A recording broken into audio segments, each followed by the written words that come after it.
Jaguar Chapter 18, starting on page 190. I took off in the Morpho early the next morning, eager to find out if Beth had wandered farther away. Before checking her, though, I flew to the east and checked on Wild Bill and Taw. They were both in the same areas as the day before. I quickly went through frequencies of the other animals Doc had collared. The pack-a signal was in almost the same location as Wild Bill's. If the signal was in the same spot during the afternoon flight, it could mean that Wild Bill had gotten a little fresh paca for breakfast. I flew back over the lake to the west and picked up Beth's signal almost immediately. She hadn't moved very far, which was good news, but it still didn't explain why she had left her cubs. Perhaps it was just time for her to move on with her life, and time for them to move on with theirs. It was such a beautiful morning. This clear sky was almost turquoise, and the canopy was bright green without a spot of mist hanging over it. Somewhere below, Doc and Raoul were wandering around looking for jaguars. I hoped Doc was taking it easy, but I kind of doubted it. I decided to do a little exploring of my own and continued flying west. The canopy stretched below me like a green ocean. I flew in a straight line for 10 minutes, then banked to the right and started back to the lake. As I completed my turn, I saw something I hadn't seen on the way out. It was a small hill or a mound, slightly higher than the surrounding canopy. If the light hadn't been just right, I would have missed it completely. I didn't know if it was unusual enough for Silver, but it was the only odd formation I'd seen so far. I flew over the top and got the coordinates with the GPS. When I got back to the lake, Silver was in camp drinking a cup of coffee. He looked well rested, and I knew it wouldn't be too long before he took off again for one of his strolls. I told him about the mound and gave him the information from the GPS. He wanted to know how tall the mound was, how big around it was, and what it was covered with. I don't know, I said. It was sort of a little hill covered with trees. I almost missed it. Well, maybe I'll go check it out. What are you looking for, Silver? Nothing really, he said innocently. I'm just trying to keep busy while we're here. Not much for a landlocked skipper to do. You could help Doc, I suggested. I think Raoul is doing just fine in that department. He was probably right. I got my towel and went up to the rock. And that's when I found the golden jaguar. It was in exactly the same spot where I had left the pencil. The figure was small, about the size of my thumb, but it was very heavy. The jaguar was crouching as if it were about to pounce on something. Tiny rosettes dotted its golden body. At first I wondered if I had missed it the day before. But I knew I hadn't. I could possibly have overlooked something like this.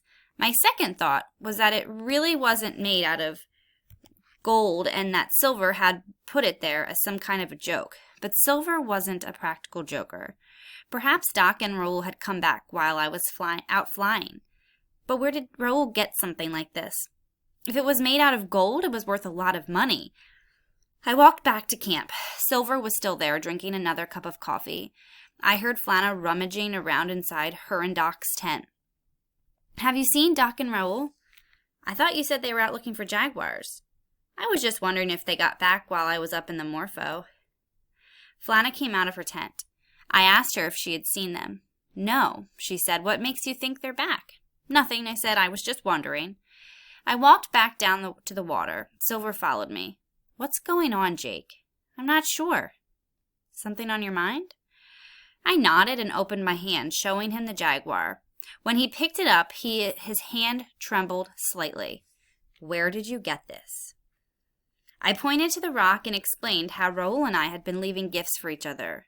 Raoul didn't leave you this. He looked around the perimeter of the lake, and he didn't leave you the other things. I should have known. What are you talking about?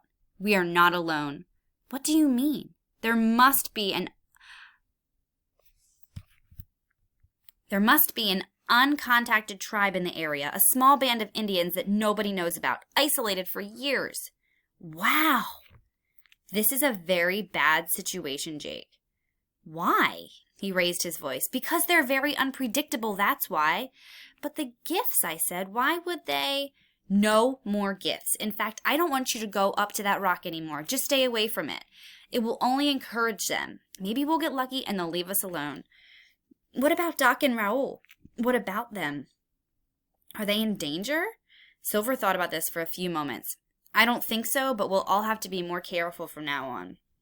I better tell Flana, I said, turning to go. Wait. I thought Silver was going to tell me not to, but instead he followed me up to camp. I went over the story again and showed the Jaguar to Flana, and she agreed with Silver that I shouldn't go up to that rock anymore. I want you to carry a gun, Silver said to her. Forget it, Silver. I agree we should discourage contact, but that doesn't include shooting at them. So far, they've done nothing wrong. We're the ones that don't belong here. What does that mean? We're the worst thing that could ever happen to these people. As soon as Bob and Raoul get back, we should leave. I think you're overreacting, Silver said. This site is perfect. Why should we leave? It was perfect, and I'm not overreacting. You know as well as I do what happens when we come in contact with these people. We win, they lose.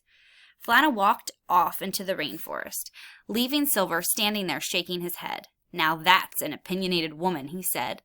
I thought about the Indians I had seen in Manius at the camp in the mining town. Flana was right. Nothing could come from our having further contact with them. I'd like to see the other things they left, Silver said. I went into my tent and brought out the small box I was using to keep the gifts in. He picked up each one and looked at it closely. Do you mind if I borrow these things? He asked. I have some old books back in my cabin. I might come across something in one of them that describes gifts like these.